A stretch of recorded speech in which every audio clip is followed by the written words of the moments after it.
എല്ലാ വ്യക്തികൾക്കും അവരുടേതായ ചില മാസ്റ്റർ പീസുകളുണ്ട്. സിനിമയിലെ സംവിധായകന്മാർക്കും ഇതേ മാസ്റ്റർ പീസ് ഉണ്ട്. അങ്ങനെയെങ്കിൽ സംവിധായകർ അവർ സംവിധാനം ചെയ്ത സിനിമകളിൽ ധാരാളം ഉൾപ്പെടുത്തിയ ചില ഹൈലൈറ്റ് മാസ്റ്റർ പീസ് സംഭവങ്ങളെ കുറിച്ചാണ് ഇന്നിവിടെ പറയാൻ പോകുന്നത്. അതോടൊപ്പം നിങ്ങൾക്കറിയാവുന്ന വിവരങ്ങൾ കമന്റ് ബോക്സിൽ രേഖപ്പെടുത്തുകയും ചെയ്യുക.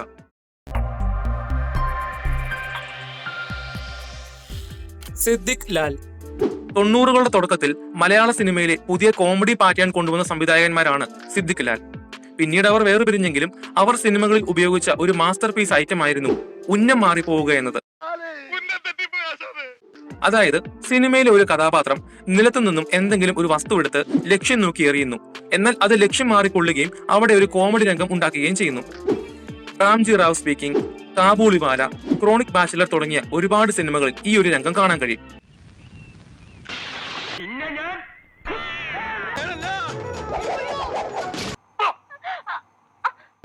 ഒട്ടും വെറുപ്പിക്കാതെ തന്നെയാണ് അവർ ഇത്തരം കോമഡികൾ സിനിമകളിൽ വീണ്ടും വീണ്ടും ഉപയോഗിച്ചത്. വാസ്തവത്തിൽ ഇത് അവരുടെ ഒരു മാസ്റ്റർ പീസ് ഐറ്റം ആയിരുന്നു. IV ശശി മലയാള സിനിമയിലെ ഏറ്റവും മികച്ച സംവിധായകന്മാരിൽ ഒരാളാണ് IV ശശി. ഒരു കലണ്ടർ വർഷത്തിൽ ഏറ്റവും കൂടുതൽ സിനിമ സംവിധാനം ചെയ്തതും അദ്ദേഹം തന്നെയാണ്. മലയാളം മാത്രമല്ല, ഒരുപാട് അന്യഭാഷകളിലും അദ്ദേഹം സിനിമകൾ ചെയ്തിട്ടുണ്ട്. സിനിമയുടെ എണ്ണത്തിലും ക്വാളിറ്റിയിലും അദ്ദേഹം തന്നെയാണ് മുൻപിൽ. എന്നാൽ ഇത്രയേറെ സിനിമകൾ സംവിധാനം ചെയ്ത IV ശശിക്കും ഉണ്ടായിരുന്നു ഒരു മാസ്റ്റർ പീസ്. അദ്ദേഹത്തിന്റെ തുടക്കകാലം മുതൽ 80 കാലഘട്ടങ്ങളുടെ പകുതി വരെ അദ്ദേഹം ചെയ്ത ഒട്ടുമിക്ക സിനിമകൾക്കും ഒരു വലിയ പ്രത്യേകതയുണ്ടായിരുന്നു. കേരളത്തിലെ ഏതെങ്കിലും ഒരു തൊഴിൽ ചെയ്യുന്ന ഒരു കമ്മ്യൂണിറ്റി ചുറ്റിപ്പറ്റിയായിരുന്നു അദ്ദേഹം സിനിമകൾ സംവിധാനം ചെയ്തിട്ടുണ്ടായിരുന്നത്. ഒരു തൊഴിലും ആ തൊഴിൽ ചെയ്യുന്ന കമ്മ്യൂണിറ്റിയും IV ശശിയുടെ സിനിമകളിലെ ഒരു മാസ്റ്റർ പീസ് ആയിരുന്നു.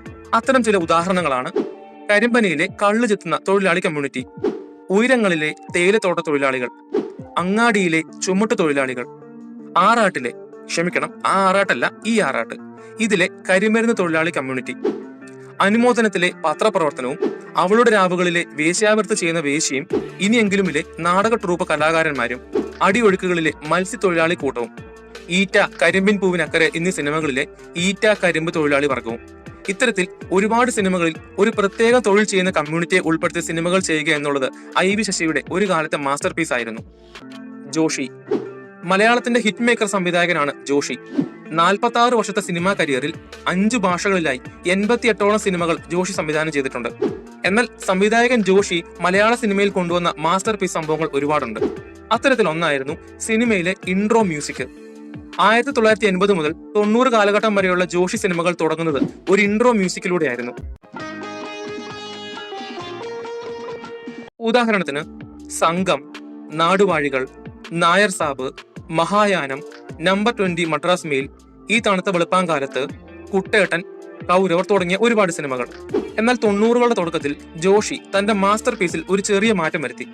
ഇതുവരെ താൻ ഉപയോഗിച്ച ഇൻട്രോ മ്യൂസിക്കിന് പകരം അദ്ദേഹം ഒരു ഇൻട്രോ സോങ് ഉൾപ്പെടുത്തി. അങ്ങനെ 90കളുടെ തുടക്കം മുതൽ 2000 വരെയുള്ള ജോഷി സിനിമകൾ തുടങ്ങുന്നത് ഒരു പാട്ടോടു കൂടിയായിരുന്നു. അത്തരം ചില സിനിമകളാണ് സൈന്യം, ലേലം, വാഴുന്നോർ, പത്രം, പ്രജ, ഭൂപതി എന്നിവ. എന്നാൽ ജോഷി ഓരോ കാലഘട്ടത്തിനനുസരിച്ച് തന്റെ ഫിലിം മേക്കിംഗ് സ്റ്റൈലിൽ മാറ്റം വരുത്തിയിരുന്നു. അതുകൊണ്ട് തന്നെയാണ് ഈ കാലഘട്ടങ്ങളിലും ഈ പ്രായത്തിലും അദ്ദേഹം അപ്ഡേറ്റഡ് ആയി സിനിമകൾ ചെയ്യുന്നത്. മിഷ്കിൻ തീർത്തും വ്യത്യസ്തമായ ത്രില്ലറുകൾ കൊണ്ട് പ്രേക്ഷകരെ ഞെട്ടിക്കുന്ന ഒരു സംവിധായകനാണ് മിഷ്കിൻ. എന്നാൽ മിഷ്കിന് ഒരിക്കലും വിട്ടുകളയാൻ കഴിയാത്ത ഒരു മാസ്റ്റർ പീസ് ഐറ്റം ഉണ്ട്. അതാണ് മഞ്ഞ കളർ.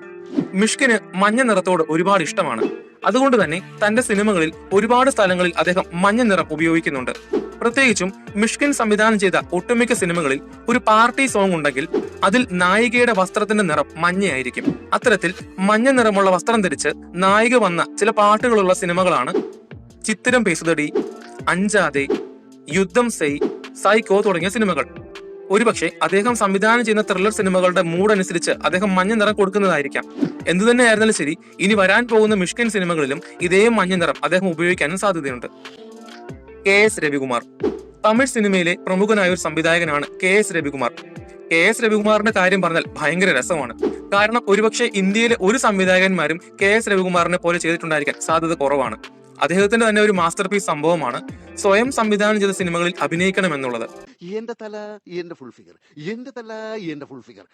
തമിഴ് മാത്രമല്ല, തെലുങ്കും കന്നഡയും ഉൾപ്പെടെ സൂപ്പർ താരങ്ങളെ വെച്ച് 43ഓളം സിനിമകൾ അദ്ദേഹം സംവിധാനം ചെയ്തിട്ടുണ്ട്. അതിൽ 40ഓളം സിനിമകളിൽ അദ്ദേഹം ഒരു റോൾ അഭിനയിക്കുകയും ചെയ്തിട്ടുണ്ട്. തമിഴ്നാട്ടിലെ ഓഡിയൻസ് വരെ അദ്ദേഹത്തെ ഇതിന്റെ പേരിൽ ട്രോളിയിട്ടുണ്ട്. സ്വയം സംവിധാനം ചെയ്ത സിനിമകളിൽ അദ്ദേഹം അഭിനയിച്ച ചില സിനിമകളാണ് പുരുഷലക്ഷണം, മുത്തു, കൊണ്ടാട്ടം, പഞ്ചതന്ത്രം, ആദവൻ, ദശാവതാരം, ലിംഗ, കന്നഡ സിനിമയായ കൊട്ടിഗൊബെ 2, തെലുഗു സിനിമയായ ജയ് സിംഹ തുടങ്ങി 40ഓളം സിനിമകൾ. ഒരു തരത്തിൽ നോക്കിയാൽ വളരെ വിചിത്രമായൊരു സംഭവമാണത്. ധരണി. തമിഴ് സിനിമയിലെ ഏറ്റവും മികച്ച ആക്ഷൻ സിനിമകൾ ചെയ്തിരുന്ന സംവിധായകനായിരുന്നു ധരണി.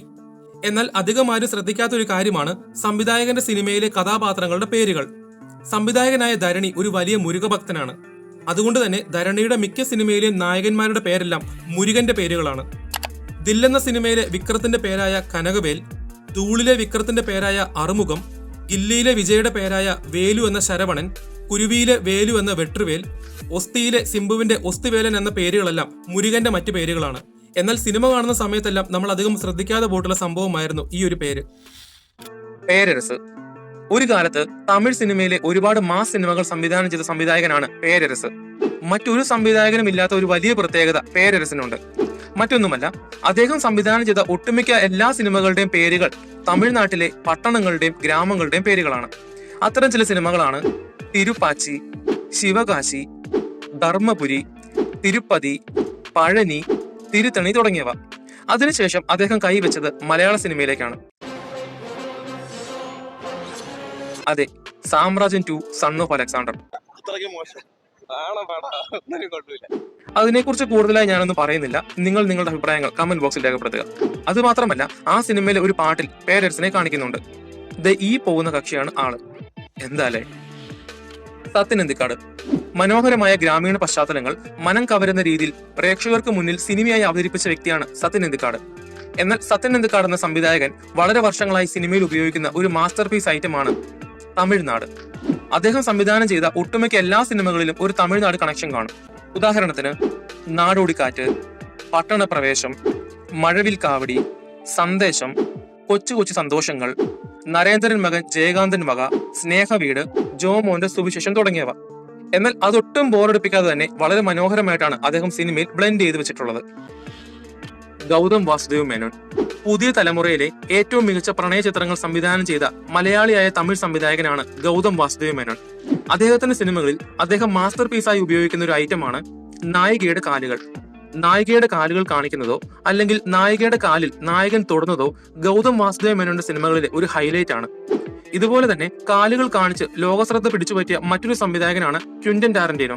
എന്നാൽ തന്റെ സിനിമകളിൽ നായികയുടെ കാലിൽ നായകൻ തൊടുന്നതിനുള്ള കാരണമായി അദ്ദേഹം പറയുന്നത് ഒരു വ്യക്തിക്ക് പെൺകുട്ടിയോട് ഏറ്റവും കൂടുതൽ സ്നേഹം പ്രകടിപ്പിക്കുന്നതിന്റെ ഏറ്റവും മികച്ച ഒരു രീതി അവളുടെ കാലിൽ തൊടുക എന്നുള്ളതാണെന്നാണ്. அவளுடைய ஃபீட் டச் பண்றது வந்து ஒரு தப்பான விஷயமே கிடையாது. அது இல்லாம எப்படி அந்த ரிലേഷൻഷിപ്പ് പോകും? എന്തു തന്നെയായിരുന്നാലും ശരി, അദ്ദേഹത്തിന്റെ തിയറി അദ്ദേഹം സിനിമകളിൽ വളരെ ഭംഗിയായി കാണിക്കുന്നുണ്ട്. പിന്നീട് അതൊരു മാസ്റ്റർ പീസായി മാറുകയും ചെയ്തു. വീഡിയോ ഇഷ്ടപ്പെട്ടെങ്കിൽ ചാനൽ സബ്സ്ക്രൈബ് ചെയ്യുന്ന കാര്യം ഒന്ന് പരിഗണിക്കുക. അതോടൊപ്പം നിങ്ങളുടെ അഭിപ്രായങ്ങൾ കമന്റ് ബോക്സിൽ രേഖപ്പെടുത്തുക. അപ്പോൾ അടുത്തൊരു വീഡിയോയുമായി വരുന്നത് വരെ ബൈ.